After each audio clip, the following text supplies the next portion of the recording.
ya, kalau Tuhan sudah mau mengubah hati kita, itu semuanya akan diberikan berkat yang sangat luar biasa. Untuk pengajaran hari ini kita serahkan kepada Sheila. Silakan Sheila.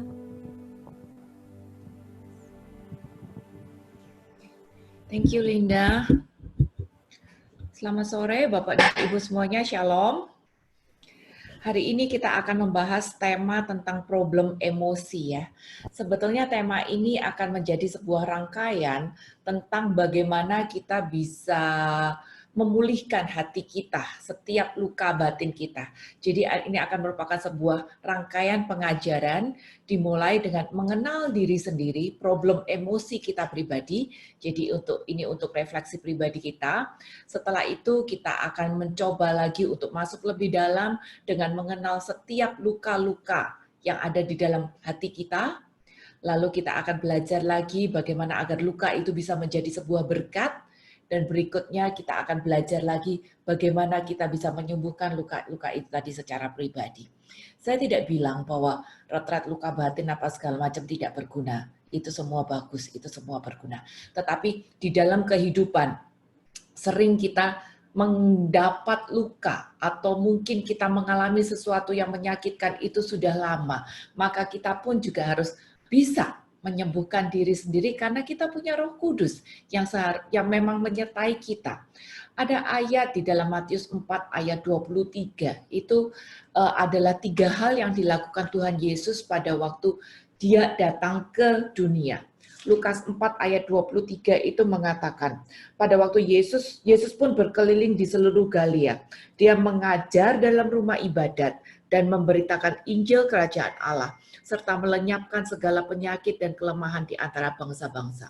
Ada 3 hal yang Tuhan lakukan pada waktu dia datang ke dunia, yaitu pertama dia teaching, mengajar, dia preaching, dia mewartakan kerajaan Allah, lalu dia healing.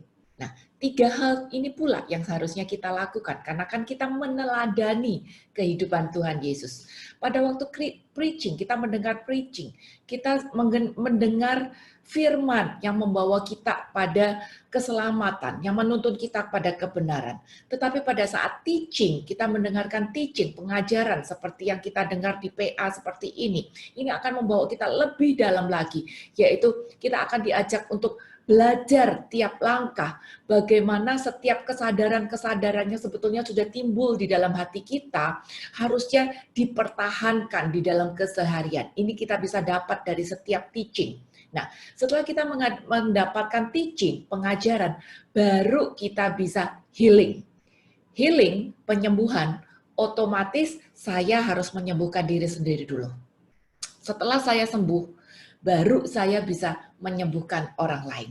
Jadi Bapak dan Ibu, lewat preaching kita diberi kesadaran, lewat teaching kita diajak masuk lebih dalam sehingga kita mengenal setiap langkah-langkah agar firman ini menjadi rema, menjadi cermin untuk diri sendiri agar kita bisa healing.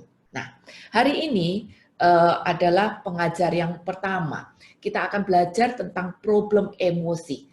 Saya ini punya problem emosi apa aja. Jadi ini sebetulnya adalah sebuah refleksi pribadi kita sendiri agar kita mengenal diri sendiri. Dan ini sangat diperlukan kerendah hatian untuk bisa mengenal diri sendiri. Kalau orang yang merasa, oh saya baik-baik aja, emosi saya baik-baik saja, karakter saya semuanya baik-baik saja. Sebenarnya orang yang merasa hidupnya, karakternya, emosinya baik-baik saja, itu adalah orang yang sombong. Kenapa? Karena sebetulnya setiap orang itu terlahir dengan kelemahan-kelemahan, dengan kecenderungan-kecenderungan negatif. Ada hasrat-hasrat negatif yang sudah timbul dari dalam hati kita. Juga ada luka-luka yang kita alami di masa lampau yang mungkin masih ada sampai sekarang. Kalau kita deny, kalau kita menutup mata terhadap itu semua, berarti saya adalah orang yang sombong, yang tidak mau mengenali kelemahan-kelemahan saya dan tidak siap untuk memperbaiki diri sendiri. Ada quote yang bilang, bila orang melihat, oh si A itu salah, si B itu kenapa seperti itu, si C itu harusnya seperti ini, si D itu kenapa seperti itu. Kalau orang melihat semua orang di sekitarnya salah, itu sebetulnya diri sendiri yang salah. Diri sendiri yang salah. Jadi diperlukan kerendah hatian agar kita bisa berubah menjadi manusia yang lebih baik. Karena goal dari kekristenan, kekatolikan, goal dari kekristenan itu adalah karakter kita menjadi lebih baik. Emosi kita menjadi lebih baik. Luka-luka kita menjadi sembuh. Itu adalah goal dari kekristenan. Goal dari kekristenan bukan saya sudah melayani, saya sudah berbisa bahasa roh, saya sudah masuk di dalam komunitas, saya sudah bisa berdoa dengan bagus, saya sudah aktif sini sana, bukan. Itu bukan goal dari kekristenan. Tapi goal dari kekristenan adalah bila emosi saya sudah sembuh, karakter saya sudah menjadi lebih baik. Itu goalnya. Oke, masuk di dalam pengajaran, problem emosi. Sebenarnya Bapak dan Ibu, hidup kita itu dibagi menjadi 3 bagian, yaitu masa lalu kita, di mana masa lalu kita itu dipengaruhi tentang dari sikap orang tua terhadap kita, bagaimana saudara-saudara bersikap pada kita, mungkin guru-guru kita, saudara-saudara kita, atau mungkin teman-teman sekolah kita, bagaimana mereka bersikap terhadap kita, dan bagaimana kita mengalami pengalaman-pengalaman bersama orang-orang tersebut di masa lalu. Mungkin ada pengalaman-pengalaman yang menimbulkan trauma, tapi mungkin juga ada pengalaman-pengalaman indah yang menjadi modal kasih, modal cinta yang tersimpan di dalam hati kita. Itu masa lalu. Kehidupan kita yang dulu, tapi ternyata membentuk saya menjadi karakter saya hari ini. Nah, itu bagian pertama. Bagian kedua dari kehidupan kita adalah masa sekarang. Masa yang kita hidupi mungkin bersama dengan pasangan kita, mungkin bersama dengan anak kita, atau mungkin dengan teman-teman komunitas kita, teman-teman kerja kita. Ini adalah masa sekarang yang kita alami. Nah, berikutnya, setiap respon, setiap tindakan yang kita lakukan pada hari ini, ternyata membentuk kita untuk membentuk orang-orang di sekitar kita untuk merespon juga bagaimana masa depan mereka nanti gitu. Jadi kalau saya merespon keadaan hari ini dengan tidak bagus, otomatis anak saya misalnya, anak saya yang saya responi tidak bagus, itu akan menyimpan sebuah luka. Atau mungkin saya meresponi keadaan di dalam komunitas dengan kata-kata yang menyakitkan, maka orang-orang yang saya sakiti akan merasa terluka. Dan ini membentuk masa depan mereka mempunyai sikap yang ada luka. Gitu. Jadi hidup di masa lalu mempengaruhi keadaan kita hari ini. Keadaan kita hari ini akan mempengaruhi problem emosi orang-orang di sekitar kita, anak kita di masa depan. Dan luka-luka kita di masa lalu mempengaruhi kebahagiaan kita sekarang. Kalau kita hari ini tidak bahagia, itu akan mempengaruhi juga teman-teman kita di sekitar kita, anak kita juga menjadi tidak bahagia juga gitu. Jadi itu semua menjadi sebuah lingkaran yang saling mempengaruhi. Kita tidak mau lingkaran ini menjadi sebuah lingkaran setan, di mana luka saya di masa lalu membuat saya menjadi punya karakter tidak bagus, dan karakter saya tidak bagus hari ini menjadikan anak-anak luka, orang-orang di sekitar saya luka, sehingga mereka bersikap negatif juga. Kita tidak mau seperti itu. Ada terlalu banyak contoh yang menunjukkan hal ini. Kita tidak belajar tentang psikologi, kita akan belajar saja tentang emosi negatif yang ada di dalam Alkitab, tapi ada terlalu banyak kejadian yang menunjukkan hal-hal seperti ini. Seperti misalnya, seorang ibu yang benci banget sama menantunya. Kenapa? Karena ternyata menantunya ini wajahnya mirip dengan selingkuhannya ayahnya dulu. Gitu. Itu terjadi. Atau mungkin yang umum, seorang suami istri yang sebetulnya mereka adalah baik-baik saja. Semuanya adalah orang baik. Tetapi mereka tidak bahagia di dalam kehidupannya. Kenapa? Karena kebutuhannya berbeda. Si ibu dibesarkan di keluarga yang rumahnya itu bersih sekali. Maka dia punya kecenderungan OCD, orang sekarang bilang ya, membersihkan rumah dengan luar biasa, dengan harapan kalau rumah bersih, rapi, maka suaminya akan senang. Tapi ternyata suaminya dibesarkan di lingkungan yang biasa-biasa aja, yang tidak terlalu bersih-bersih banget. Dan dia cuma kepengen istrinya itu ya sesekali duduk di sebelah dia untuk ngobrol, untuk main games bareng, kayak gitu-gitu, atau nonton bareng. Nah, ini menjadi sebuah konflik karena ada perbedaan kebutuhan.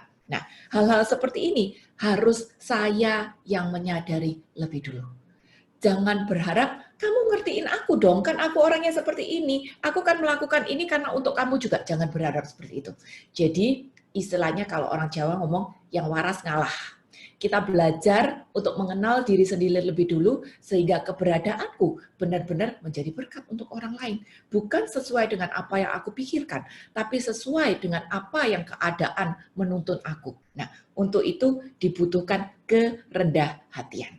Jadi Bapak dan Ibu, saya harus beres dulu secara emosi.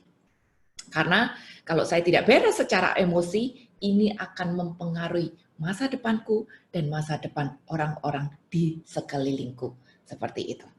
Hari ini kita akan bahas ada beberapa macam emosi yang ternyata ada di dalam Alkitab. Yang pertama adalah orang yang selalu merasa tidak puas. Dia tidak bisa bersyukur dengan apa yang dia punya. Mungkin bahasa sekarang adalah perfeksionis. Ciri-ciri orang seperti ini adalah dia selalu membanding-bandingkan apa yang dia punya dengan orang-orang lain. Dia menuntut, dia gampang sekali menuntut, harus begini, harus begitu gitu. Dan dia gampang sekali bersungut-sungut dengan keadaan gitu. Yang ini kurang, yang itu tidak kurang, karena tidak apa? Tidak ada rasa puas. Dan dia tidak bisa memberi ruang kasih untuk orang-orang bersekitarnya berproses. Dia tidak bisa memberi kesempatan bagi orang-orang di sekitarnya untuk berproses. Kenapa? Karena dia mengharapkan orang-orangnya sempurna menjadi seperti apa yang dia pikirkan. Nah, ego diri sendiri. Ini adalah orang yang perfeksionis. Tidak pernah merasa puas dengan apa yang orang lain lakukan, tidak pernah merasa puas dengan apa yang dia sendiri punya. Amsal 27 ayat yang ke-10. Amsal 27 ayat yang ke-10. Ini mengatakan,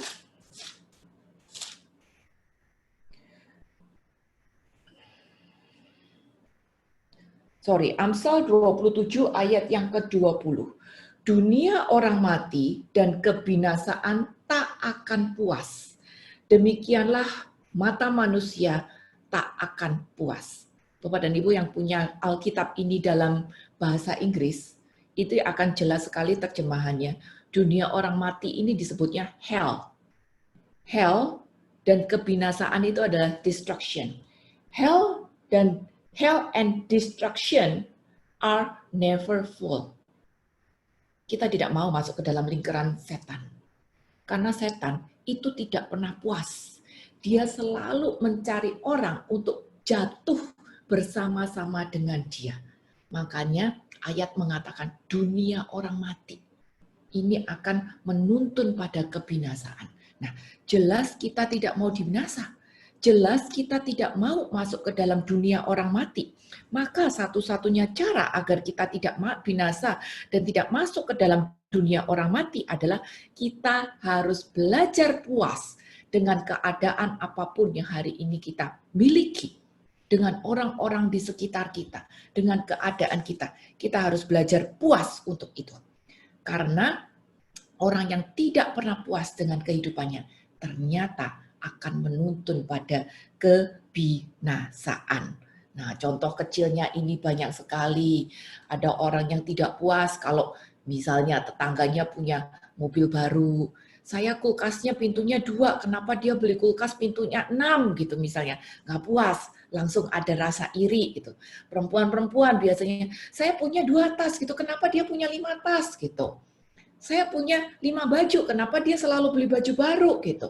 Ada rasa tidak puas.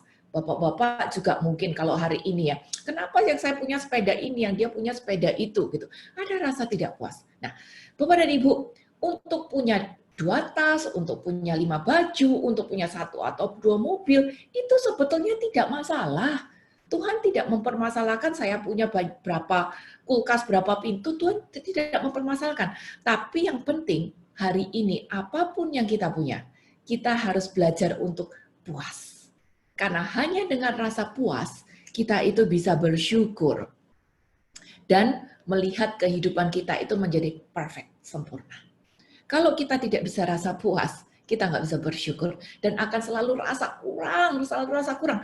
Orang kalau udah rasa kurang, ini bahasa singkatnya, ngerepotin orang lain, menyusahkan orang lain, dan membuat orang-orang di sekitarnya itu merasa gagal.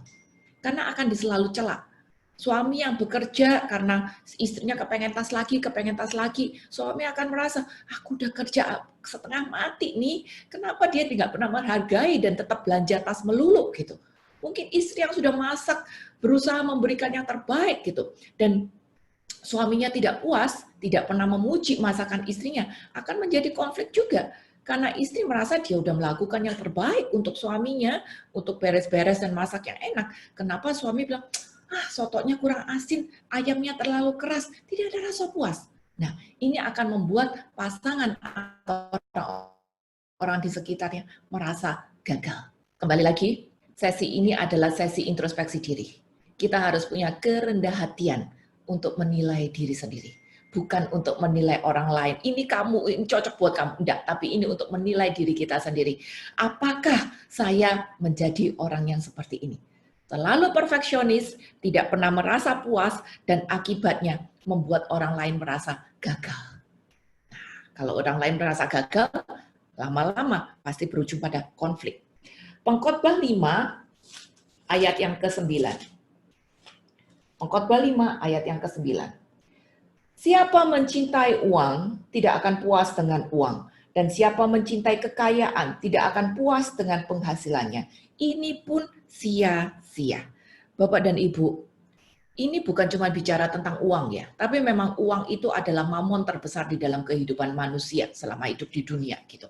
Tapi orang yang mencintai sesuatu yang bukan Tuhan lebih daripada Tuhan, orang yang mencintai sesuatu selain Tuhan lebih daripada Tuhan, berarti memberhalakan sesuatu di luar Tuhan, itu tidak akan pernah puas. Tidak akan pernah puas. Dan bentuknya bukan hanya uang. Bisa aja sepeda, bisa aja tas, bisa aja baju, bisa juga misalnya, udah mau botok sini kurang, mau botok sebelah sana, kecantikan gitu. Atau mungkin juga popularitas, atau mungkin juga jabatan gitu. Tidak pernah puas gitu. Jadi berhati-hati dengan hati kita sendiri. Lalu bagaimana caranya agar kita bisa mendapat rasa puas itu? 1 Timotius 6 ayat yang ke-6. 1 Tim 6 ayat yang ke-6.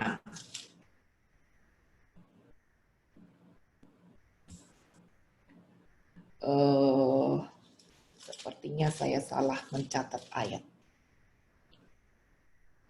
Oh benar. Memang ibadah itu kalau disertai rasa cukup memberi keuntungan besar. Jalan agar kita bisa merasa puas adalah bila kita beribadah. Bapak dan Ibu perhatikan ya. Kata-kata ibadah di sini adalah bagaimana kita membangun relasi pribadi kita dengan Tuhan. Jadi ibadah itu bukan cuma sekedar saya absen untuk PA, saya absen untuk misa, saya absen untuk rosario, badan saya absen, tapi rohku tidak berkomunikasi dengan Tuhan. Tidak. Tapi ibadah yang benar adalah bila rohku itu berkomunikasi dengan rohnya Tuhan. Kalau rohku berkomunikasi dengan rohnya Tuhan, baru di situ kita akan bisa merasa puas. Tapi kalau cuma sekedar badan doang yang datang, tapi ternyata roh, hati, pikiran kita terbang kemana-mana, itu sebetulnya bukan ibadah. Ibadah itu secara formal memang seperti ini, PA, PD, novena, rosario, misa, dan segala macam. Tetapi ada orang bilang bekerja pun adalah ibadah, dan itu benar. Arisan pun juga bisa menjadi sebuah ibadah bila roh kita tetap connect dengan rohnya Tuhan. Tapi memang pasti ya, ibadah yang formal itu harus kita lakukan dengan fokus. Karena hanya lewat itu kita benar-benar bisa makin dekat pada Tuhan dan membuat kita merasa puas. Jangan kita menjadi seperti tahu cerita anak bungsu yang hilang ya, Lukas 15, itu yang hilang sebenarnya bukan anak bungsu aja. Yang hilang anak sulung juga hilang. Kenapa? Anak sulung ini tidak pernah keluar rumah. Dia selalu ada dengan Bapak. Dia bekerja dengan Bapak. Dia makan dengan Bapak. Tapi ternyata dia hilang di rumah sendiri. Kenapa? Karena dia tidak mengerti isi hati Bapak. Fisiknya ada untuk beribadah, untuk duduk bersama dengan Bapak. Tapi ternyata hatinya tidak di situ. Maka anak sulung tidak mengenal hati Bapak. Dan dia terhilang. Akibatnya apa? Dia nggak puas. Dia nggak puas. Dia tidak bisa bersyukur. Terbukti waktu bapaknya mestain si bungsu, dia bersungut-sungut. Dia marah. Kita tidak mau juga jadi orang seperti ini. Jangan sampai ibadah kita cuma sekedar badan doang. Tapi ternyata roh kita tidak makin connect dengan rohnya Bapak. Kita memberikan kehadiran kita secara lahiriah, tapi terpenting lagi adalah roh kita makin menyatu dengan Bapa. Maka kalau ini digenapi, 1 Timotius 6 ayat 6 itu tadi akan terjadi. Kita akan merasa puas. Nah, ada juga sebuah kisah anak yang selalu dibanding-bandingkan dengan orang tuanya. Saya rasa ini kisah umum dan sempat viral juga waktu itu. Anak tersebut bunuh diri karena dia merasa tidak disayang oleh orang tuanya. Padahal waktu itu dia di sekolah, dia dapat ranking 2. Dan dia merasa ranking 2 itu tidak akan memuaskan orang tuanya. Maka dia bunuh diri. Ini cerita benaran. Pada waktu dibuka suratnya, dia menulis bahwa dia merasa tidak dicintai oleh orang tuanya karena dia gagal untuk menjadi ranking 1. Rupanya dia pernah tanya sama orang tuanya, "Pak, kalau aku nggak ranking 1 gimana?" Dan papanya jawab, "Kalau kamu nggak ranking 1, papa nggak cinta lagi sama kamu." Maksudnya papanya ngomong gitu kan sebetulnya untuk encourage itu anak, biar belajar lebih giat lagi. Tapi ternyata ini diterima secara negatif oleh anak itu tadi. Dan akibatnya anak itu bunuh diri. Kita tidak mau hal ini terjadi pada orang-orang di sekitar kita. Ada juga sebuah kisah waktu itu seorang anak yang dituntut untuk terus bersikap baik sama orang tuanya. Dan orang tuanya omelin dia, doktrin dia, nasehatin dia sampai over. Segala sesuatu yang over itu tidak bagus. Orang tuanya nasehatin dia sampai over agar dia bisa bersikap baik, dituntut. Kalau dia tidak bersikap baik, dia akan dipukul. Ini cerita beneran juga. Akibatnya apa? Anak ini karena terlalu ditekan oleh orang tua yang tidak bisa bersyukur dan terlalu perfeksionis, akibatnya di luar rumah, anak ini menjadi orang yang pemberontak dan seorang pencuri. Jadi Bapak dan Ibu, kita tidak mau maksud baik kita menjadi over. Karena sayanya luka. Karena sayanya terlalu perfeksionis, karena sayanya tidak bersyukur. Dan akhirnya akibat negatif yang saya lakukan menjadi luka bagi orang-orang di sekitar kita. Kita tidak mau. Kolose 2 ayat 7, ini juga yang harus kita lakukan agar kita bisa menjadi sembuh terhadap setiap emosi-emosi negatif yang ada di dalam diri kita. Kolose 2 ayat 7, kita pernah bahas ayat ini sampai satu sesi waktu itu. Hendaklah kamu berakar di dalam Dia dan dibangun di atas Dia. Hendaklah kamu bertambah teguh dalam iman yang telah diajarkan kepadamu dan hendaklah hatimu melimpah dengan syukur. Sama dengan 1 Timotius 6 ayat 6, kalau kita beribadah dengan sungguh-sungguh, rohku connect dengan rohnya Tuhan, maka aku akan makin berakar di dalam Dia. Kalau rohku berakar di dalam Dia, baru aku bisa bersyukur. Keadaan mungkin tidak perfect, Keadaan yang terjadi mungkin tidak sesuai dengan apa yang aku pikirkan atau aku kehendaki. Tapi aku tetap bisa bersyukur. Kenapa? Karena rohku berakar di dalam dia. Ini yang membuat aku bisa sembuh dari penyakit emosi negatif ini tadi. Tidak bisa bersyukur. Kalau ini terjadi, saya bisa berakar di dalam dia, saya bisa bersyukur, maka 1 Tesalonika 5 ayat 18 bisa digenapi. Bersukacitalah. 1 Tesalonika 5 ayat yang ke-18. Bersukacitalah senantiasa, mengucap syukurlah dalam segala hal. Kita baru bisa mengucap syukur dalam segala hal kalau hati kita berakar di dalam dia. Walaupun lagi COVID, walaupun kerjaan terpending selama 6 bulan, walaupun saya hanya di rumah tidak bisa kemana-mana, badan capek karena tidak bisa goyang, anak-anak semua di rumah dan harus belajar lebih keras lagi karena Zoom gitu. Tapi aku tetap bisa bersyukur dalam segala hal. Bukan bersyukur atas segala hal. Kalau atas segala hal itu kok keadaan baik doang ya. Tapi dalam segala hal. Keadaan baik, keadaan buruk, saya tetap bisa bersyukur. Karena apa? Karena aku berakar di dalam dia. Itu penyakit rohani yang pertama yang harus kita sadari dan kita sembuhkan. Penyakit rohani yang kedua. Saya sebut penyakit emosi yang selalu menyusahkan orang lain. Selalu negatif, pikirannya tuh negatif melulu, pikirannya tuh negatif terus. Bisa jadi karena dia memang banyak masalah lalu cenderung stres. Bisa jadi karena dia apatis karena keadaan. Bisa jadi karena memang dia depresi, masalahnya lagi banyak. Atau khawatir dengan apa yang dia alami gitu. Atau mungkin tidak ada ekspresi juga. Apatis, keadaan apa dia apatis, keadaan apa dia apatis gitu. Tapi akibatnya dia menjadi negatif dan ujung-ujungnya menyusahkan orang lain. Nah, orang-orang yang seperti ini biasanya bilang kayak begini, aduh, mamaku seperti ini, aduh, saudaraku kerjaanku kayak gini, kesehatanku kayak gini gitu. Banyak sekali komplain ya terhadap keadaan, khawatir gitu, aduh nanti masa depanku seperti apa ya, kerjaanku seperti apa ya gitu. Banyak sekali khawatir gitu. Masalahnya tuh rasanya banyak sekali.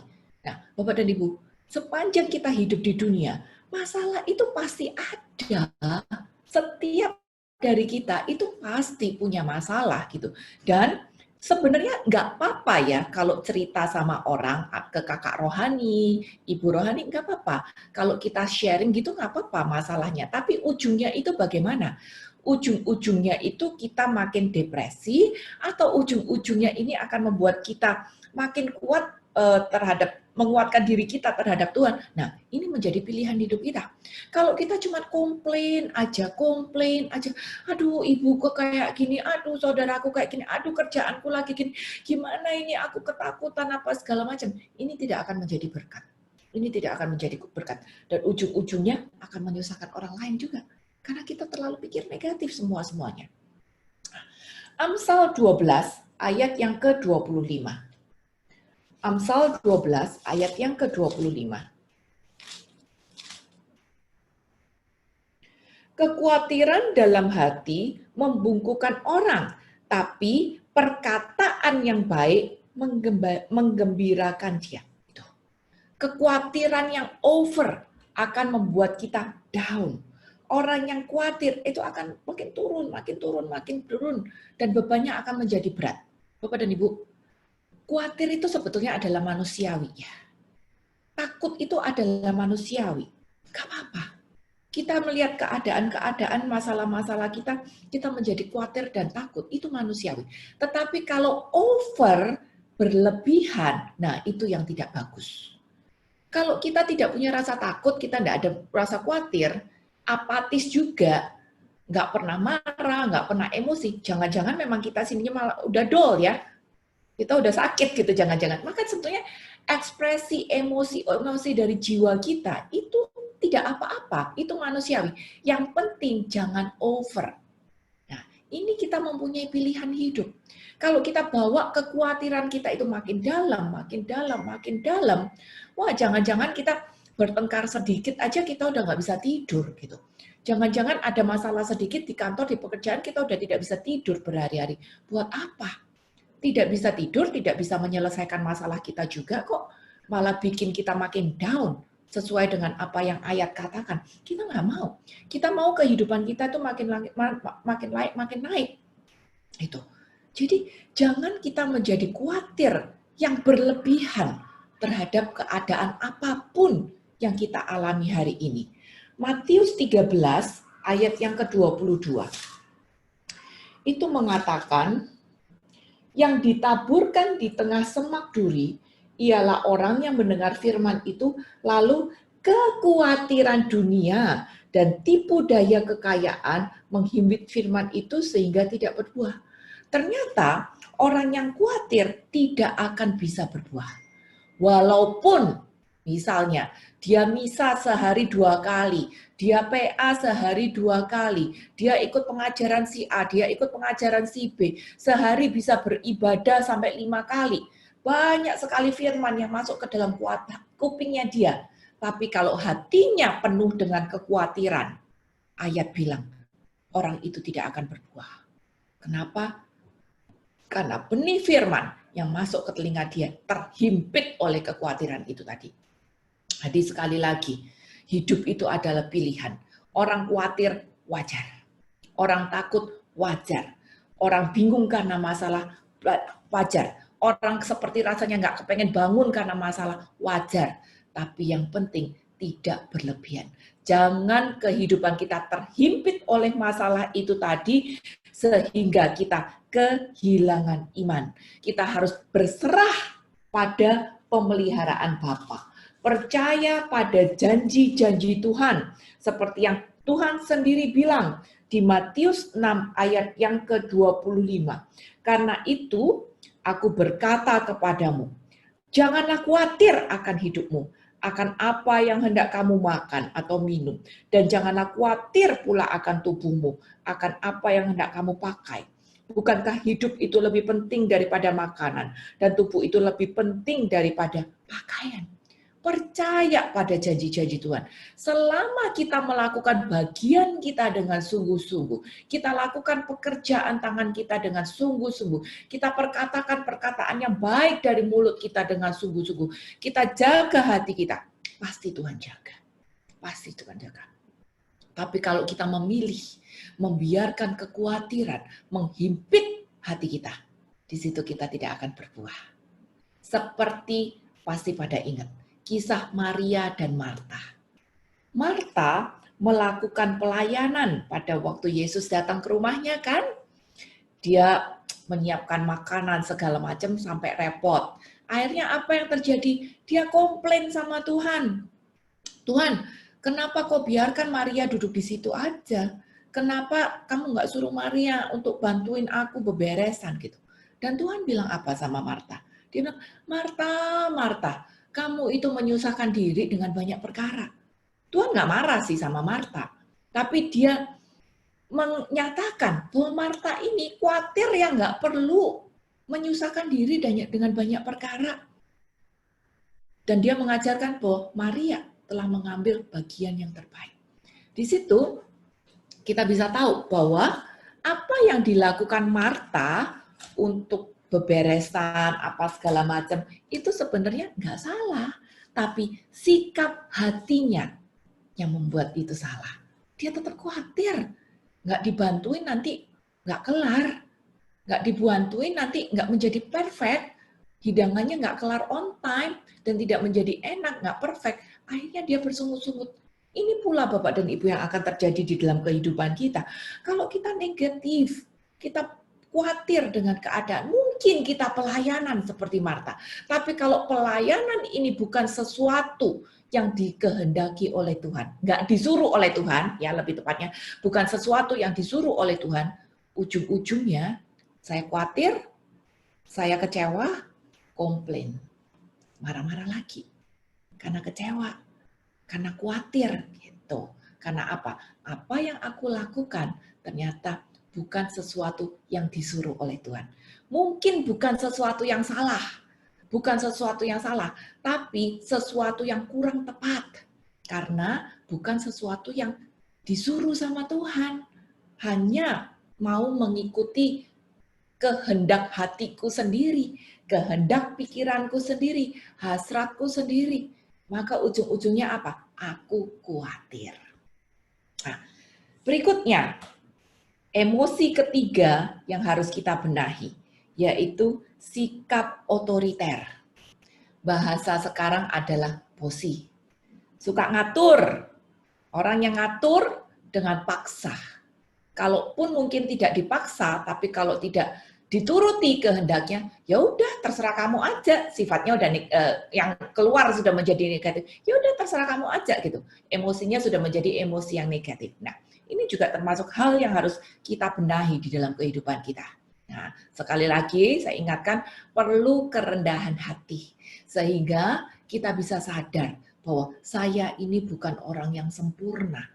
Ada juga waktunya orang lain lebih benar daripada saya. Kalaupun mungkin saya yang benar, tapi mungkin orang di sekitar saya butuh waktu untuk berproses, untuk mengerti, untuk bisa sampai ke level ini tadi. Kita bayangkan aja ya, kalau kita ngajarin orang, anak SD kelas 3, kelas 4, lalu kita ajarin aljabar gitu ya, yang pelajaran SMP, SMA, ini anak SD juga tidak akan ngerti. Nah, kalau kita otoriter, kita paksa, kita marahin dia, kita doktrin dia untuk bisa mengerti aljabar itu tadi, ya percuma. Kita mau marah kayak apapun, ya percuma. Gak bisa. Karena memang dia belum mampu. Levelnya belum sampai di situ.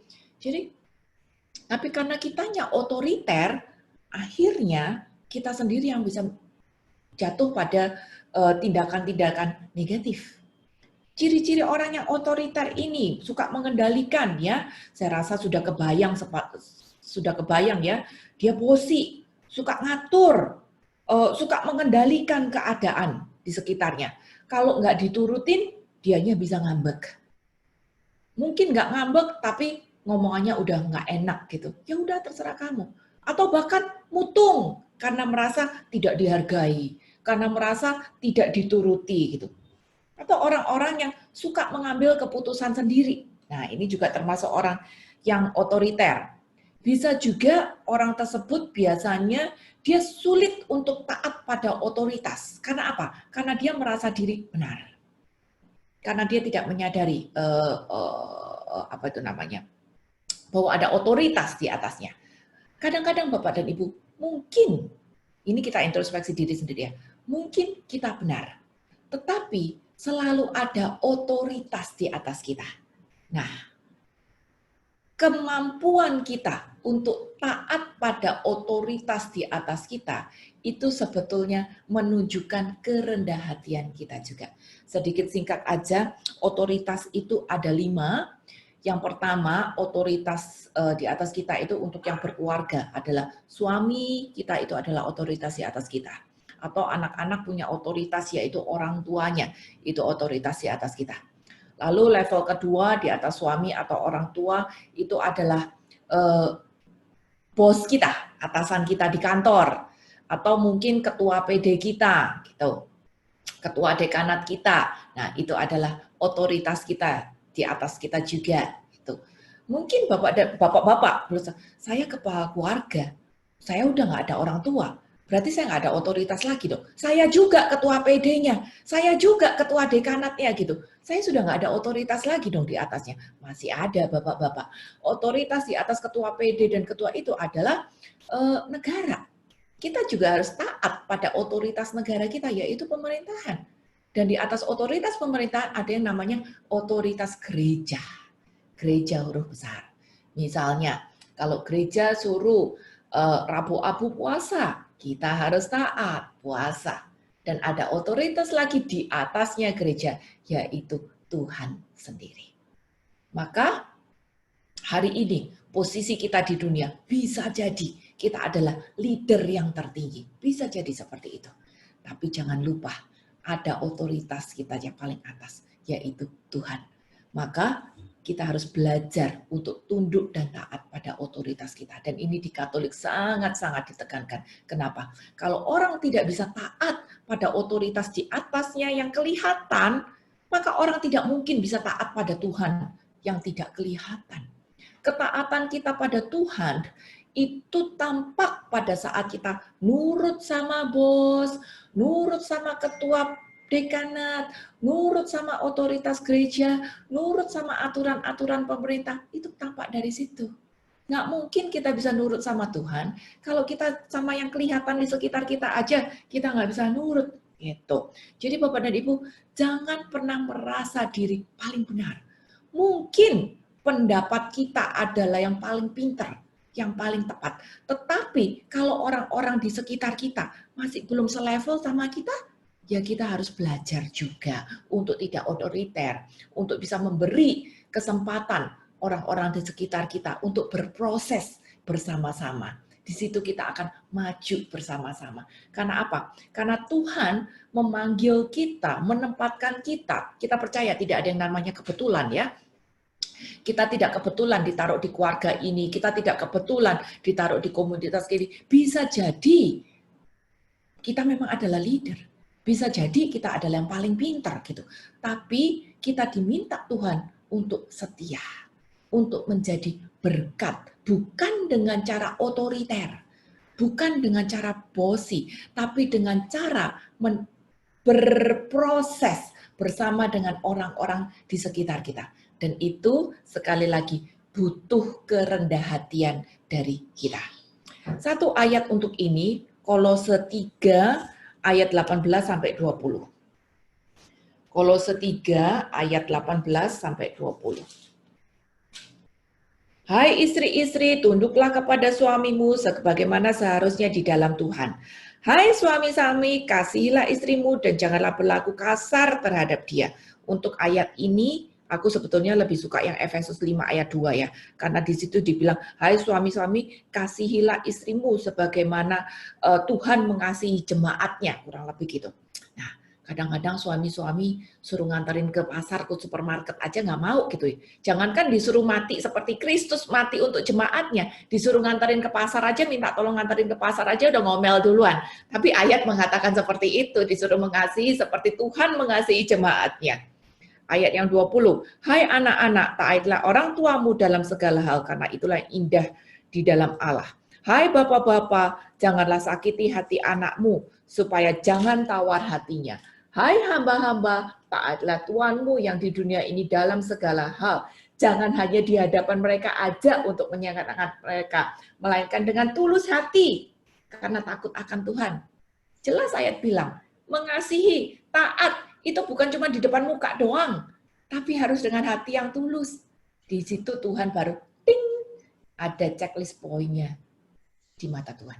Ketaatan, tidak otoriter, punya kerendahan hati untuk berubah, punya kerendahan hati untuk mau mendengarkan pendapat orang lain, punya kerendahan hati untuk respect terhadap orang lain, punya kerendahan hati untuk menerima pendapat orang lain, punya kerendahan hati untuk bisa menerima perbedaan, kelemahan orang lain, baik dan kelebihan orang lain juga. Kadang-kadang orang bisa menerima kelemahan orang lain, tapi untuk menerima kelebihan dia, nah itu bisa jadi kita ada rasa jealous karena merasa dia lebih. Dan kita kepengen menjadi lebih superior daripada dia.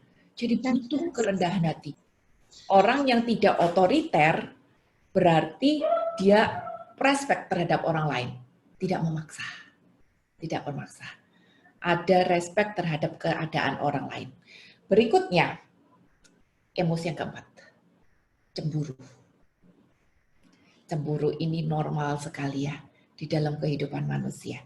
Cirinya orang yang cemburu, dia itu suka curiga, suka menyelidiki. Wah, jangan-jangan ini begini, jangan-jangan dia begitu, gitu. Lalu sangat takut kehilangan orang yang dikasih, atau sangat takut kehilangan, tidak diakui dalam tanda kutip, tidak diakui oleh kelompoknya, gitu. Dia cemburu kalau ada orang lain sepertinya lebih diterima di dalam kelompok tersebut gitu. Cemburu itu sebetulnya bagus, karena cemburu itu adalah tanda cinta. Dan ini diperlukan juga untuk berjaga-jaga. Karena kalau orang tidak cemburu, berarti kan tidak cinta toh, bodohin banget gitu ya, dia mau ngapain, aku nggak cemburu, itu kan berarti tidak ada cinta. Jadi cemburu itu sebetulnya bagus, karena dia adalah tanda cinta, diperlukan untuk jaga-jaga. Tapi yang jelek adalah bila cemburu itu tadi sudah menjadi sesuatu yang over. Ingat, segala sesuatu yang over itu tidak bagus. Over otoriter tidak bagus. Over negatif tidak bagus. Over perfeksionis tidak bagus. Segala sesuatu yang over itu tidak bagus. Keluaran 34 ayat yang ke-14. Keluaran 34 ayat yang ke-14. Sebab janganlah engkau sujud menyembah kepada Allah lain. Karena Tuhan yang namanya cemburuan adalah Allah yang cemburu. Bapak dan Ibu, ternyata namanya Tuhan Allah itu kan macam-macam ya. Kita nyebut dia Allah Bapa, Allah El Shaddai, Yehovah Rafa. Nama Allah itu macam-macam. Dan ada satu gelar juga yang Allah punya, ternyata namanya adalah si cemburuan. Allah kita itu adalah Allah yang cemburu, terutama terhadap Baal-Baal, terhadap Mamon-Mamon yang kita berhalakan lebih daripada dia. Allah kita itu adalah Allah yang cemburu. Tapi cemburunya Allah membuat manusia jauh dari dosa. Karena cemburunya Allah akan membuat manusia kembali berbalik kepada dia dan memfokuskan diri lagi kepada dia. Itu cemburunya Allah. Membuat kita ingat lagi pada Tuhan. Tetapi cemburunya manusia membuat manusia jatuh kepada dosa. Amsal 6 ayat 34. Ingat ya, cemburunya Allah membuat manusia jauh dari dosa. Cemburunya manusia membuat manusia jatuh kepada dosa. Amsal 6 ayat yang ke-34. Karena cemburu adalah geram seorang laki-laki. Ia tidak kenal belas kasihan pada hari pembalasan dendam. Kita kenal istilah cemburu buta. Dan orang kalau udah cemburu, dia bisa balas dendam, dia bisa melakukan apa aja yang aneh-aneh. Ini ada sebuah kisah seorang laki-laki yang sebetulnya sayang sekali sama istrinya. Terlalu sayang sampai dia menjadi cemburu buta. Dia kepengen istrinya itu di rumah terus. Pokoknya di rumah terus deh gitu. Karena dia cemburu kalau istrinya pergi-pergi. Sedangkan si istri ini harus sesekali juga keluar untuk beraktivitas. Ngajar, dan mungkin sesekali, hanya sesekali keluar untuk ketemu teman. Nggak mungkin lah ya orang di rumah melulu gitu. Nah, kalau dia tahu istrinya keluar, apa yang si suami ini lakukan? Dia akan menyebarkan berita ke banyak orang, bilang, istri saya selingkuh, dia pergi sama si A, dia pergi sama B. Jadi dalam tanda kutip, dia jelek-jelekin sendiri itu istrinya. Dan ini terjadi. Ini terjadi. Hanya karena apa? Hanya karena dia cemburu buta. Dia bisa info ke semua orang, tolong kamu bilangin istriku ini, jangan dia begini, karena dia begini. Jadi dia jelek-jelek sendiri itu istrinya. Hanya karena dia cemburu buta. Nah, cemburu buta akibatnya parah juga. Jadi jangan sampai kita juga menjadi orang yang pencemburu. Cemburunya Tuhan membuat kita berbalik kepada dia. Tapi kalau cemburunya manusia membuat kita jatuh. Amsal 27 ayat yang keempat. Panas hati kejam dan murka melanda, tapi siapa dapat tahan terhadap cemburu? Orang yang terlalu pencemburu, terlalu posesif, terlalu takut bahwa ada orang lain mencuri orang yang disayangi, terlalu takut bahwa dirinya ada orang lain yang diterima lebih daripada dia. Kalau di dalam komunitas juga bisa melakukan tindakan-tindakan negatif. Karena cemburunya itu tadi ternyata membinasakan, mengarahkan pada dosa. membuat dia sendiri bertindak dosa. Karena apa? Karena dia kepengen menjadi yang utama. Karena dia sendiri kepengen menjadi yang utama. Jadi kalau ada bibit-bibit cemburu di dalam hidup kita, mungkin cemburu terhadap anak, mungkin cemburu terhadap orang lain yang sepertinya ya lebih diutamakan. Cepat matikan perasaan cemburu itu tadi. Yeremia 17 ayat yang ke-5. Yeremia 17 ayat yang ke-5. Beginilah firman Tuhan, terkutuklah orang yang mengandalkan manusia, yang mengandalkan kekuatan sendiri, dan yang hatinya menjauh dari Tuhan. Ayat 7, diberkatilah orang yang mengandalkan Tuhan, yang menaruh harapannya pada Tuhan. Orang yang pencemburu, dia pasti mengandalkan kekuatannya sendiri untuk mencari solusi. Karena apa? Cemburu buta. Hatinya ini sebenarnya sudah diliputi oleh kegelapan cemburu. Pikirannya sudah menjadi buram oleh rasa cemburu. Maka dia mengandalkan kekuatannya sendiri untuk mendapatkan apa yang dia mau. Agar kehidupannya bisa menjadi prioritas lagi. Untuk orang yang dikasihi atau untuk komunitas yang dia bergabung. Kelompok yang dia bergabung. Seperti itu. Ada seorang ibu juga yang dia cemburu terhadap suaminya. Sebenarnya suaminya tidak ngapa-ngapain juga sih, tapi dia terlalu otoriter, dia terlalu takut, dia terlalu takut untuk kehilangan. Jadi dia mengandalkan kekuatannya sendiri. Dengan cara apa? Dia masak habis-habisan, dia siapin rumah habis-habisan gitu. Tunggu sebentar ya, tunggu sebentar, anakku lagi cari. Kenapa nih? Kira-kira jam 4.30. Karena mau jam 3. Jam 4.30 ini direkam.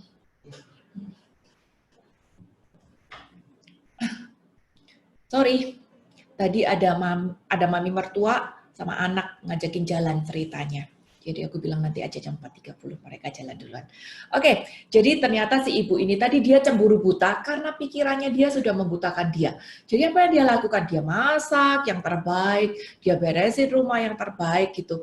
Dan dia tidak happy kalau suaminya tidak bisa appreciate dia. Karena dia pikir dia pikiran dia sendiri, ada sesuatu di luar sana yang lebih bisa di-appreciate oleh suaminya. Akibatnya apa? Benih cekcok terjadi. Dan ini memang dialami. Bapak dan Ibu, kalau kita ada rasa cemburu, tadi sudah dibilang ya, cemburu itu sebetulnya bagus, karena itu adalah tanda cinta. Tapi jangan kita mengandalkan kekuatan kita sendiri. Jangan kita mengandalkan kekuatan kita sendiri.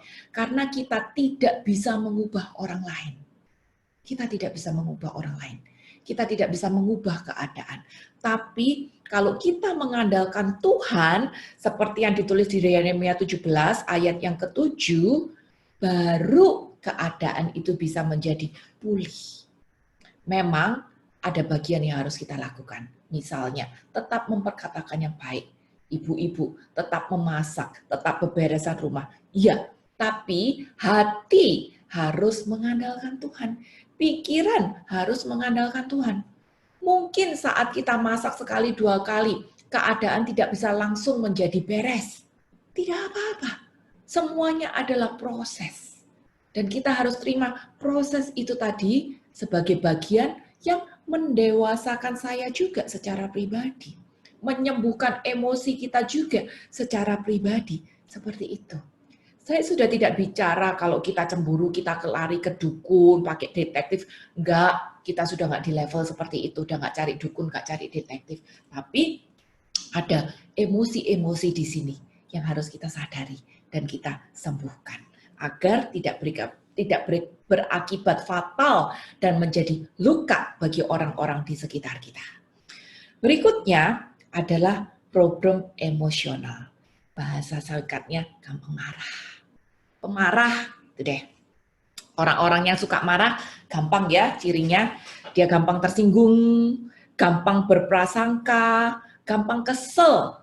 Dikit-dikit mulut langsung ngomel. Dikit-dikit langsung teriak, marah, rasa kesel, gak bisa jaga hati gitu. Spontannya itu langsung teriak marah. Dan teriak marah itu bisa di mana aja. Bahkan di depan orang pun dia bisa teriak marah. Karena apa? Karena dia tidak bisa jaga emosinya. Dia tidak bisa jaga suasana hatinya. Dan ciri orang yang seperti ini gampang bertengkar. Bahkan sampai bisa pakai kekerasan. Karena dia gampang kesel. Mungkin anak-anak yang, ya mungkin kita dulu pada waktu masih berjiwa muda gitu ya. Dilihat orang aja sedikit, udah rasa marah. Liatin apa lu? Ngapain lu lihat-lihat gue? Gitu. Gampang kesel hati. Mungkin hari ini kita sedikit lebih sembuh. Orang liatin kita udah nggak kesel lagi gitu ya, biarin aja liatin kita gitu. Mungkin dia suka sama baju aku gitu ya, kita udah bisa lebih positif. Tapi ada keadaan-keadaan juga yang membuat kita tidak puas dan kita secara spontan kita marah tanpa menjaga perkataan kita, tanpa menjaga nada suara kita. Orang-orang seperti ini biasanya dia minta diturutin juga, biasanya dia minta dingertiin juga. Jadi orang-orang yang tidak bisa bersyukur, perfeksionis, bisa ujungnya marah. Orang yang negatif, menyusahkan orang lain, ujungnya juga bisa marah. Orang yang pencemburu, dia ujungnya juga bisa marah. Orang yang otoriter, apalagi, dia ujungnya juga bisa marah-marah. Ini kuncinya, ini apa ya, akar dari segala macam emosi yang harus diberesin. Saya orang yang pemarah. Gitu. Suka kesel. Mazmur 37 ayat 5 sampai 8. Mazmur 37 ayat 5 sampai 8. Serahkanlah hidupmu kepada Tuhan dan percayalah kepadanya dan Ia akan bertindak. Walaupun keadaan mungkin negatif. Kejadian tidak terjadi seperti yang apa aku pikirkan gitu. Tapi ya percaya aja sama Tuhan. Maka Tuhan akan bertindak. Seperti yang kayak tadi barusan terjadi aku alamin, aku sudah bilang sama anakku, Mami Sum ya dari jam 2 sampai jam 4.30 gitu. Dia sudah tahu kalau pintu aku tutup, dia harusnya nggak buka-buka. Tapi dia buka pintu dari tadi berapa kali. Kalau aku nggak jaga emosi, nadaku juga bisa tinggi juga. Gaby, kamu kan udah tahu Mama Sum gitu. Dan ini direkam loh gitu. Kenapa kamu buka-buka pintu dan nanya ini berkali-kali gitu. Jadi keadaan harusnya mendewasakan kita untuk bisa makin mampu untuk menguasai emosi hati kita. Emosi itu ada dan harus ada. Kalau kita sudah tidak punya emosi, jangan-jangan kita di sini malah dull sebetulnya. Jadi emosi itu harus ada. Tapi questionnya adalah, saya bisa menguasai emosi apa enggak?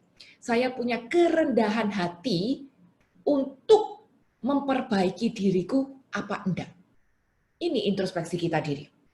Nah, kalau ada sesuatu yang terjadi tidak sesuai dengan aku pikirkan, belajar untuk menyerahkan semuanya kepada Tuhan.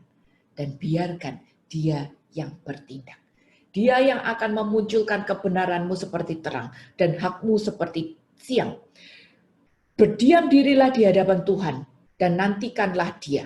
Jangan marah karena orang berhasil dalam hidupnya. Karena orang yang melakukan tipu daya, bahasa hari ini nggak boleh uri deh, nggak boleh julid sama orang. Biarin, tiap orang ada porsinya masing-masing kok.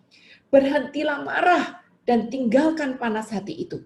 Jangan marah, itu hanya membawa pada kejahatan. Jelas sekali, ayat 8. Bila kita membiarkan rasa marah ini berlarut-larut, akhirnya akan membawa pada kebinasaan. Seperti tadi yang kita sudah baca di Amsal, bahwa dunia orang mati tidak akan membawa kita rasa puas. Rasa marah ini tadi, yang rasanya kayak kita belum puas untuk marah, saya belum puas untuk marah, lalu kita terusin marahnya, udah marah 1 menit, marah lagi 5 menit, 5 menit belum puas, terusin lagi 10 menit, 10 menit belum puas, terusin lagi 15 menit. Ini akan jadi berlarut-larut, dan ujungnya apa? Kita menjadi mainan iblis. Makanya iblis itu, dia disebut sebagai roh pemecah. Karena dia berusaha untuk membuat saya rasa marah ini tadi tidak terpuaskan. Dan kalau kita ikutin rasa emosi yang belum terpuaskan itu tadi, kita menjadi mainan iblis. Yang ujung-ujungnya adalah hell and destruction. Kita tidak mau itu terjadi dalam kehidupan kita. Jadi cepat-cepat bereskan. Rasa marah wajar, tapi cepat-cepat bereskan. Jangan menjadi amarah. Efesus 4 ayat 26 sampai 27. Efesus 4 ayat 26 sampai 27. Apabila kamu menjadi marah, janganlah kamu berbuat dosa. Tuh. Marah itu wajar, manusiawi, tapi jangan sampai berbuat dosa. Dosa itu gimana? Kalau sudah berlarut-larut menjadi pikiran negatif, menjadi perkataan yang negatif, teriakan-teriakan, kata-kata yang nadanya tinggi, ataupun sampai menjadi sebuah tindakan yang negatif. Bahasa singkatnya gini, saya salah, saya benar, kalau saya sudah marah aja, jadinya saya yang salah, gitu deh. Walaupun saya benar, tapi kalau saya sudah marah sampai menjadi amarah di depan orang dengan teriakan kata-kata yang tinggi, walaupun saya benar, jadinya saya yang salah. Karena ayat menyatakan seperti ini. Apabila kamu jadi marah, janganlah kamu berbuat dosa. Marahnya kontrol. Dari sini, jangan sampai pindah ke sini. Apalagi pindah ke sini. Gitu. Kontrol. Jangan sampai menjadi dosa. Jangan sampai matahari terbenam sebelum padam amarahmu. Dan jangan beri kesempatan pada iblis. Cepat kontrol rasa amarah itu. Dan kalau kita sudah berhasil kontrol, maka kita akan menang. Rasa di sini wajar, itu manusiawi. Tapi jangan biarkan emosi ini tadi berpindah ke sini, apalagi sampai keluar ke dalam kata-kata. Kalau sudah keluar ke dalam kata-kata, itu sudah jelas menjadi dosa. Karena di Matius 12 ayat 34 sampai 36, ini perkataan Tuhan sendiri, dia bilang, "Hai kamu keturunan ular beludak, bagaimanakah kamu dapat mengucapkan hal-hal yang baik, sedangkan kamu sendiri jahat? Karena yang diucapkan mulut meluap dari hati." Kontrol hati. Kontrol emosi hati. Jangan sampai meluap ke dalam pikiran menjadi negatif dan terpancar ke mulut menjadi sesuatu yang negatif. Apalagi tindakan, apalagi berlarut-larut. Jadi jaga hati. Emosi itu wajar, tapi kontrol. Orang yang baik mengeluarkan hal-hal yang baik dari perbendaharaan yang baik. Dan orang yang jahat mengeluarkan hal-hal yang jahat dari perbendaharaan yang jahat. Tetapi aku berkata kepadamu, setiap kata sia-sia yang diucapkan orang harus dipertanggungjawabkan pada hari penghakiman. Karena menurut ucapanmu, engkau akan dibenarkan. Dan menurut ucapanmu pula, engkau akan dihukum. Jadi Bapak dan Ibu, kita belajar di sini untuk jaga emosi kita, untuk punya kerendahan hati, untuk mengenali setiap kecenderungan-kecenderungan negatif yang ada di dalam hati kita. Jangan menjadi terlungkap menjadi amarah. Kalau hari ini saya adalah orang yang perfeksionis, cepat kontrol. Kalau hari ini saya adalah orang yang selalu negatif dan menjadi orang sekitar saya bikin susah gitu, cepat kontrol juga. Kalau saya adalah orang yang otoriter, cepat juga untuk punya kerendahan hati, sadarin itu. Kalau saya orangnya pencemburu, juga sadari. Apalagi emosional, kita harus punya kerendahan hati untuk menjadi lebih baik. Jangan merasa saya sudah sempurna, karakter saya sudah bagus. Tidak ada sesuatu yang harus diperbaiki dari diri aku. Dia yang harus berubah, dia yang harus berubah, dia yang kurang begini, dia yang kurang begitu. No, ini adalah sesi di mana dibutuhkan kerendahan hati agar saya bisa menjadi lebih baik untuk sembuh. Setiap luka-luka yang terjadi di dalam kehidupan lamaku sembuh, sehingga hari ini aku tidak melukai orang lain, sehingga orang-orang di sekitarku besok pun menjadi lebih baik.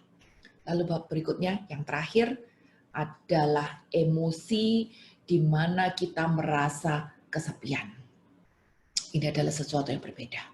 Orang yang merasa kesepian, dia mungkin rasa putus asa. Dia merasa hidup tidak berguna, tidak punya tujuan, hampa, insecure, ketakutan. Dia rasa kosong. Mungkin dia berkomunitas, mungkin followernya banyak, mungkin dia banyak arisan gitu ya, banyak kegiatan. tapi dia merasa terisolasi dengan dunia. Secara emosi dia tidak connect dengan orang-orang di sekitarnya. Teman ada, keluarga ada, tapi merasa tidak dibutuhkan. Merasa terpisah secara emosi. Hidupnya tidak ada tujuan seperti itu. Nah, ini pun harus kita sembuhkan. Kalau kita ada rasa terkucil seperti ini, kita juga harus sembuhkan. Mazmur 25 ayat yang ke-16. Mazmur 25 ayat yang ke-16. Berpanglinglah padaku dan kasihanilah aku, sebab aku sebatang kara dan tertindas. Rupanya perasaan emosi seperti ini pun wajar. Daud pun pernah mengalami seperti itu loh. Daud, tokoh raksasa itu pernah mengalami rasa lonely, rasa kesepian yang luar biasa. Dan ini dia bisa sembuhkan dari diri sendiri. Rasa kesepian ini tidak selalu tampak dari luar. Bisa aja kayaknya kita berkomunitas, banyak teman, dikerumunin fans gitu. Tapi nggak ada koneksi pribadi dengan orang-orang di sekitarnya. Dan ini membuat orang merasa terkucil, merasa nelongsok deh. Bahasa sekarang merasa nelongsok gitu. Self-esteem-nya rendah. Dan orang-orang seperti ini, dia biasanya butuh pembuktian diri bahwa dia ini diterima sama orang-orang di sekitarnya. Pembuktian dirinya dengan cara apa? Ada pembuktian diri yang, wah pokoknya saya harus pakai barang branded, saya sepedaku yang harus paling keren gitu. Pembuktian diri bisa jadi, wah saya tunjukkan, saya punya kenal koneksi banyak romo, banyak pejabat, saya kenal si A, si B gitu. Pembuktian diri juga bisa menunjukkan, oh saya yang donasi paling banyak, saya berkomunitas itu banyak. Ada banyak cara untuk membuktikan diri. Itu karena apa? Karena sebetulnya self-esteem-nya rendah, rasa insecure, rasa terkucilkan, itu tidak ada damai di dalam diri sendiri. Dan dampak orang-orang yang merasa kesepian itu bisa fatal sekali. Macam-macam cari kompensasinya. Bisa dengan minuman keras, kecanduan, bisa dengan marah-marah juga gitu. Macam-macam. Tapi yang jelas kita mau sembuh.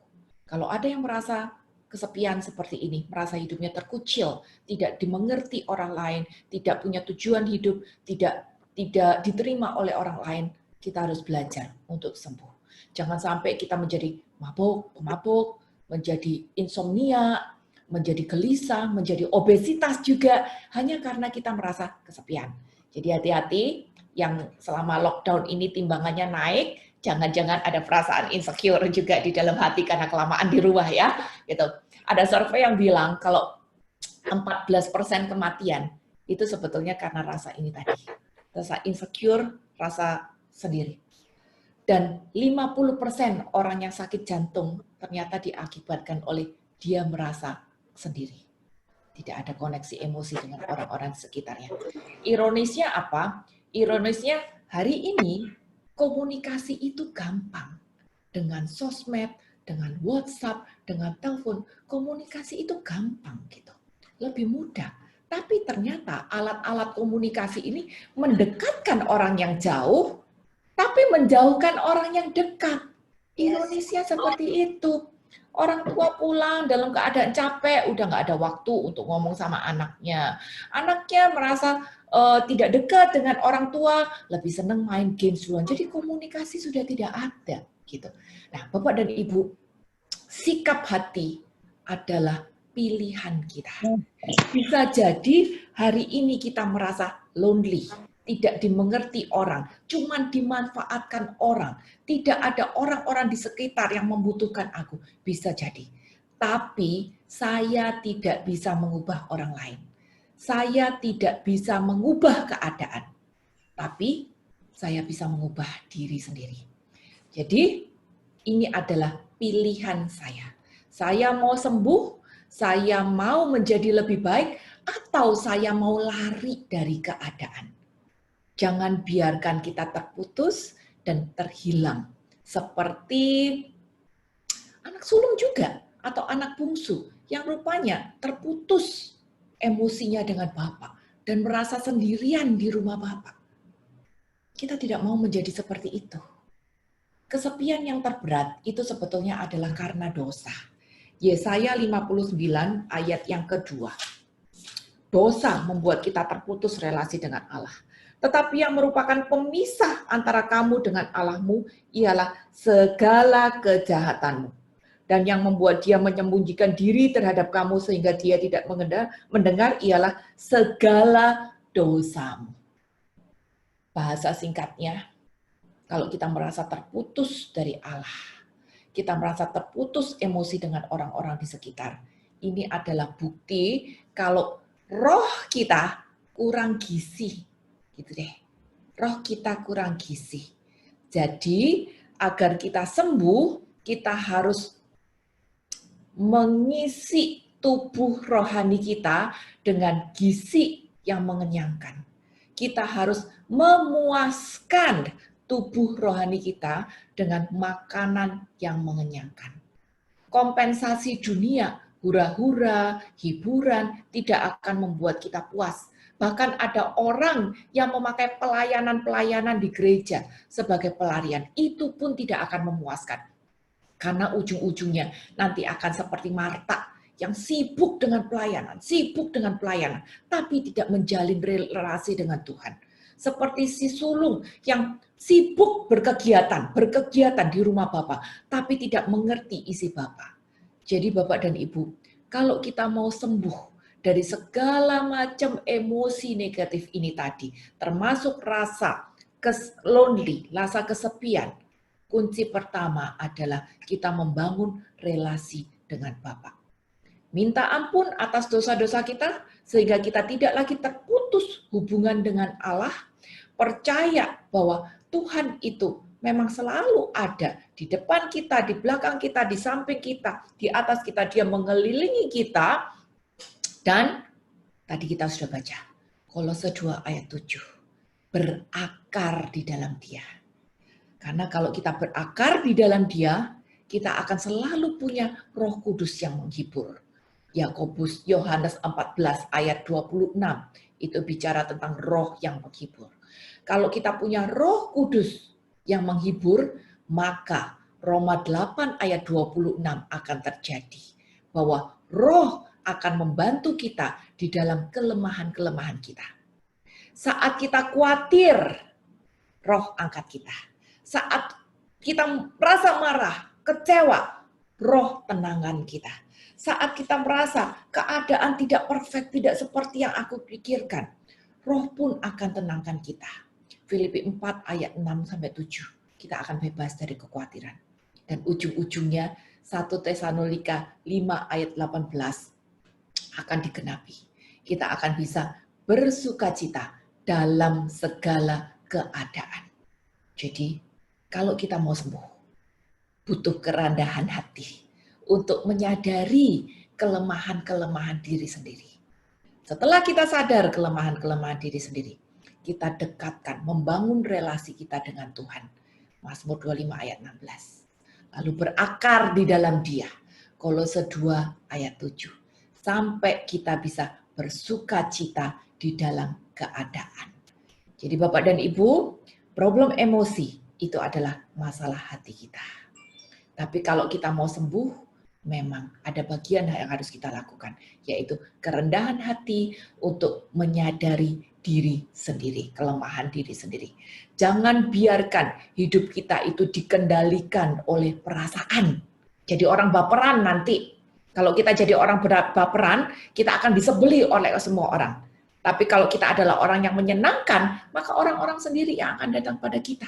Kita nggak perlu nelongso lagi. Kenapa temanku pergi? Kenapa si B nggak mau sama aku? Kita nggak perlu nelongso lagi. Karena apa? Karena kita adalah orang yang menyenangkan. Jadi, jangan biarkan hidup kita dikendalikan oleh perasaan. Tapi biar hidup kita dikendalikan oleh kebenaran. Akui diri di dalam kerendahan hati atas setiap kelemahan kita, atas setiap problem-problem emosi kita, dan puaskan roh kita dengan makanan rohani yang bergizi. Tuhan Yesus memberkati. Aku kembalikan ke WL dan hostnya. Ya, terima kasih Sheila untuk pengajaran dan firman yang dibawain hari ini luar biasa banget ya. Aku pribadi dapetin banyak pelajaran hari ini. Intinya segala perasaan negatif yang timbul itu baik dan manusiawi banget ya. Asal kita buru-buru sadar, balik ke rendah hati, minta maaf sama Tuhan, cepet-cepet bisa pasrahin lagi ke Tuhan. Dan yang paling penting, emosi negatif jangan sampai lebay ya Sheila ya. Harus terkendali ya.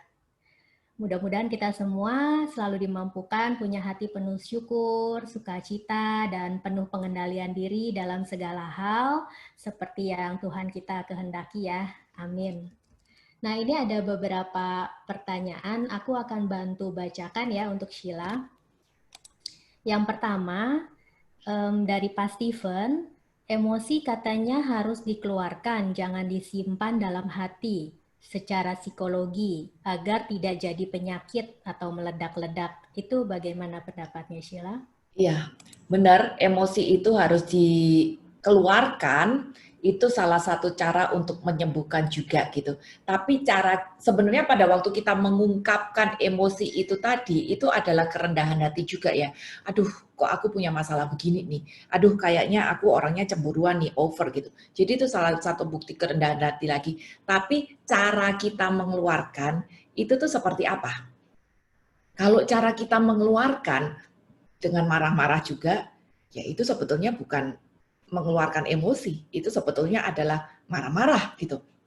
Atau cara kita mengeluarkan luka itu tadi dengan bersungut-sungut, itu sebetulnya bukan cara penyembuhan juga, tapi komplain, bersungut-sungut. Jadi cara kita mengeluarkan luka-luka itu harus tepat juga. Aku paling suka contoh itu Mazmur 13. Mazmur 13 itu Mazmurnya Daud pada waktu dia rasa sesak banget di dalam kehidupannya dia. Dia rasa ditinggalkan, dia rasa lonely sendirian, bebannya berat banget, diusir dari kerajaan, jadi buron dari segala macam arah. Jadi dia benar-benar rasa sendirian, tekanan yang sangat luar biasa. Dia keluarkan itu tadi unek-uneknya. Dia bilang sampai berkali-kali, berapa lama lagi Tuhan? Berapa lama lagi Tuhan? Berapa lama lagi Tuhan? Nah, di sini perhatikan. Kalau kita ngomong unek-unek kita, itu tidak apa-apa. Tapi tadi aku di awal udah bilang, ujungnya seperti apa? Kalau cuman unek-unek doang, unek-unek doang, unek-unek doang, itu mah bersungut-sungut. Itu mah komplain namanya. Tapi kalau ujungnya kita seperti Mazmur 13, seperti Daud menguatkan imannya lagi kepada Tuhan, itu baru bisa menjadi sesuatu yang positif. Nah, aku saran, salah satu cara kita bisa menjadi sembuh adalah kita harus punya yang namanya ibu rohani atau sahabat rohani. Teman curhat kita deh, istilahnya.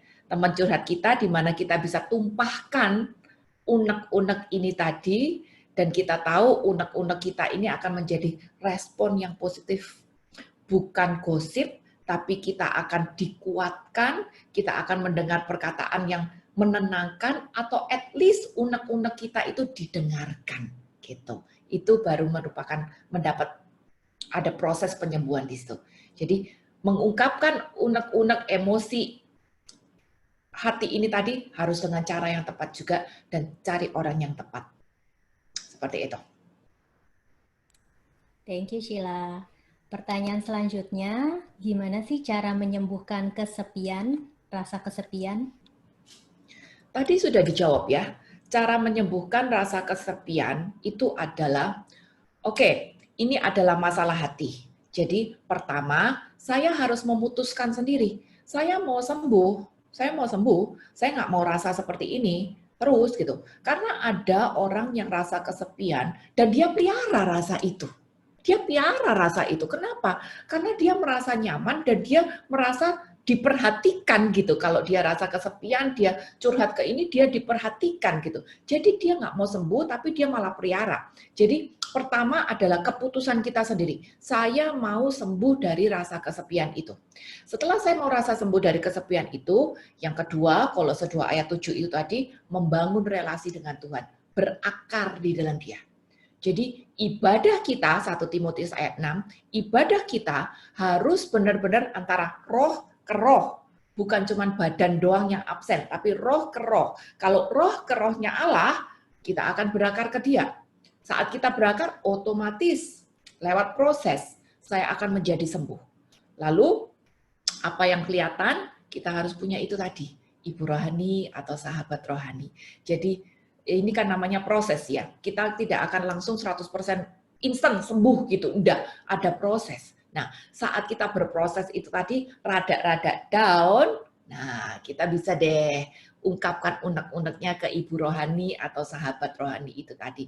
Makanya komunitas itu penting. Itu salah satu fungsi dari komunitas dan kita harus setia walaupun ada gesekan juga di dalam komunitas karena komunitas berfungsi sebagai itu tadi.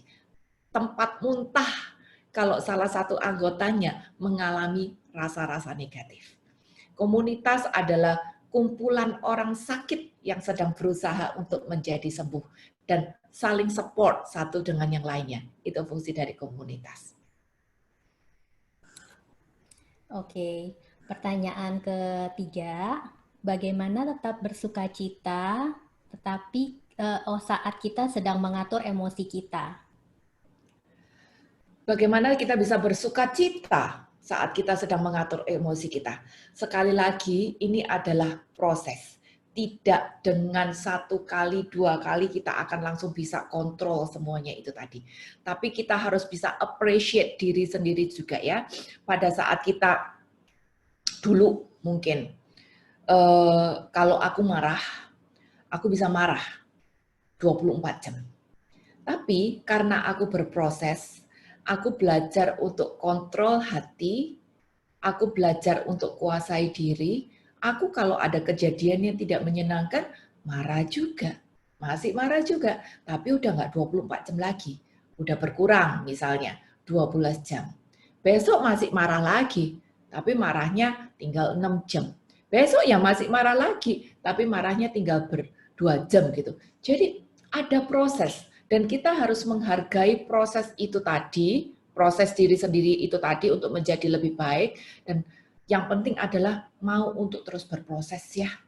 Jadi sebetulnya setiap kejadian yang kita alami, bahkan kejadian-kejadian sekecil apapun, kayak tadi anakku buka pintu berkali-kali, itu adalah proses yang Tuhan izinkan terjadi di dalam kehidupan kita masing-masing dengan tujuan apa? Untuk melatih emosi kita.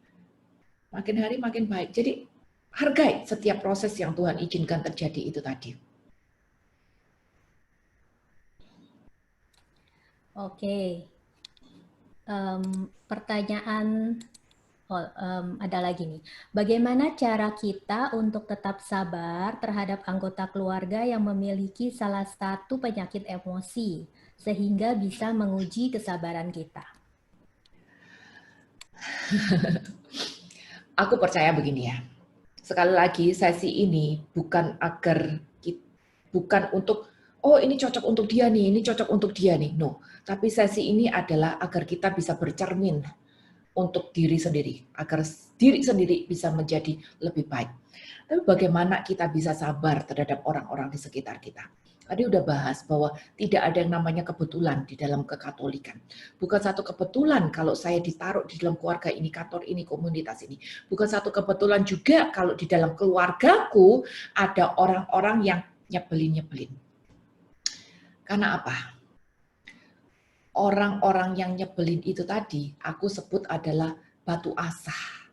Batu asah yang memang Tuhan izinkan terjadi ada di dekat aku, dengan tujuan agar aku bisa menjadi lebih sabar.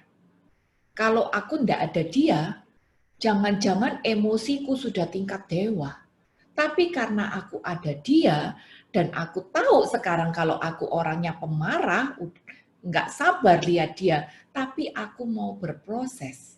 Lewat proses itu, aku bisa makin baik, aku makin baik, aku makin baik. Jadi bagaimana agar aku bisa sabar menghadapi dia? Fokuskan mata hati, fokuskan pikiran, cuman kepada Tuhan. Jangan kepada dia. Dianya alat batu asah. Justru pandang dia sebagai calon dari buah pelayananku. Orang yang harus kita layani itu justru orang yang paling menyebalkan loh. Kalau orang baik yang kita layanin, orang yang baik sama kita yang kita layanin, kita tidak ada bedanya dengan agama-agama lain. Tapi justru orang yang paling menyebalkan, itu yang harus kita layani. Jadi dia itu adalah calon dari buah pelayananku.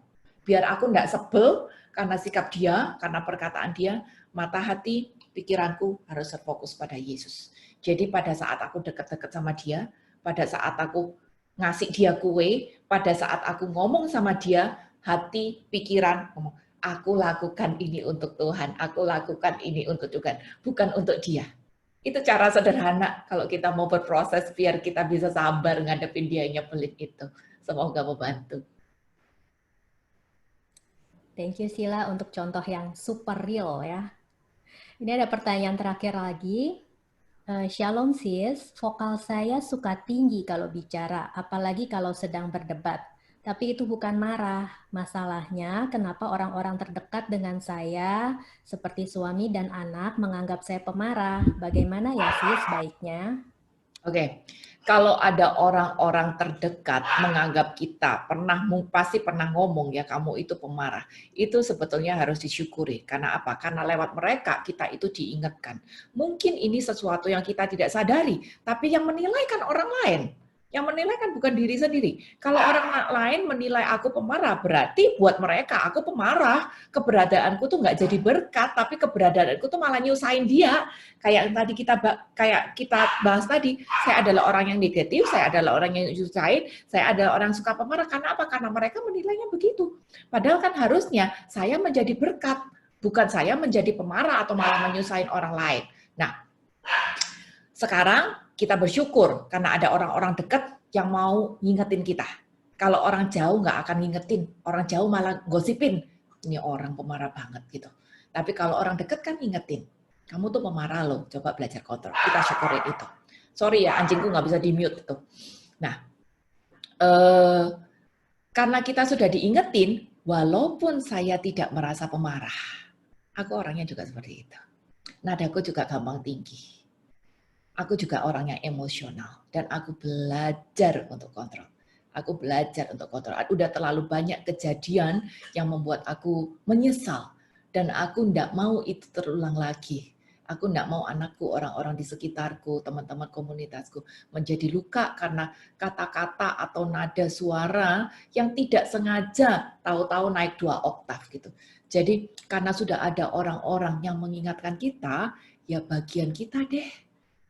Rendah hati, sadari kalau itu adalah salah satu kekurangan kita yang harus diperbaiki, hati yang harus lebih dikontrol, sehingga singkat kata mulut kita nggak kebablasan lagi.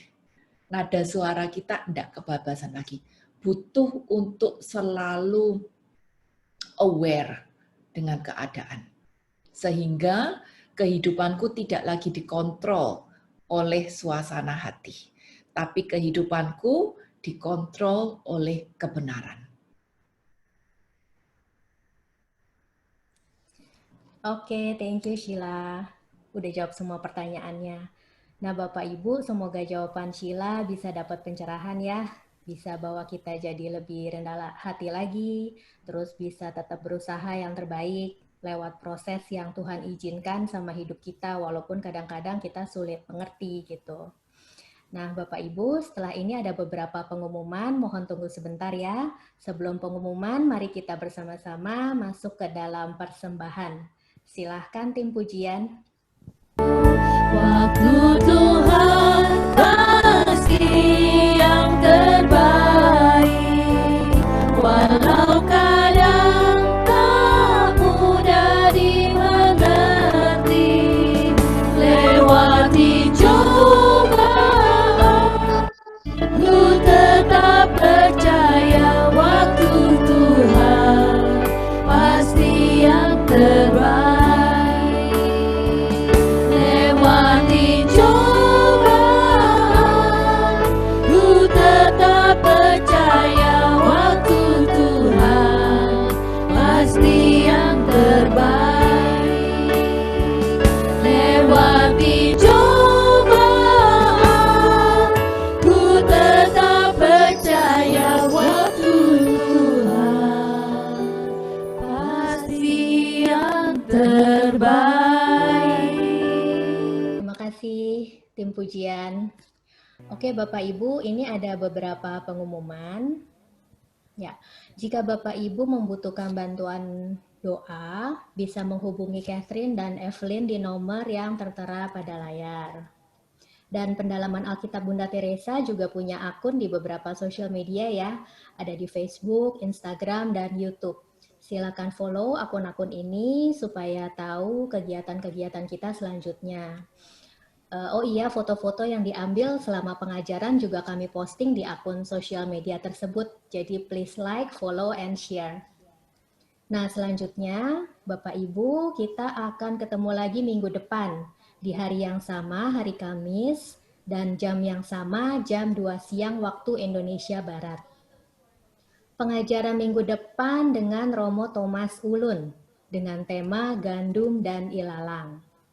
Bagi Bapak Ibu yang ingin ikut pengajaran kami dan udah isi form registrasi, tidak usah isi lagi ya. Cukup pengisiannya sekali aja. Nah, untuk link akan dikirimin secara rutin via email itu setiap hari Senin. Lalu untuk Bapak Ibu yang ingin ajak teman atau relasinya bergabung dengan pengajaran ini, mohon infokan aja kepada kami. Jadi kami bisa kirimkan linknya untuk pendaftaran. Nah, untuk dapetin link pendaftaran itu caranya gimana sih? Silakan hubungi saya, Monik, atau teman saya Jenny di nomor yang tertera di e-flyer tersebut. Oh iya, dalam e-flyer tersebut, kita bisa lihat ya ada keterangan tab di sini untuk join Zoom di sebelah kanan bawah. Nah, itu maksudnya seperti apa? Jadi e-flyer tersebut akan kita kirimkan via WA di H-1 atau hari H. Dan Bapak Ibu silakan langsung tap aja di situ dan langsung connect ke Zoom. Tapi itu hanya bisa dilakukan via handphone. Nah, kalau via laptop atau komputer tuh gimana? Saat ini mohon maaf harus tetap input manual untuk ID dan password atau langsung cek email aja. Jadi bisa klik link dari email yang udah ke-connect ke Zoom juga. Oke, next slide. Untuk dapat rekaman pengajaran hari ini, dapat hubungin saya Monik, atau Cindy, atau Evelyn di nomor yang tertera pada layar. Oke, terima kasih Bapak Ibu untuk kehadirannya siang hari ini. Sampai ketemu minggu depan ya. Tuhan memberkati.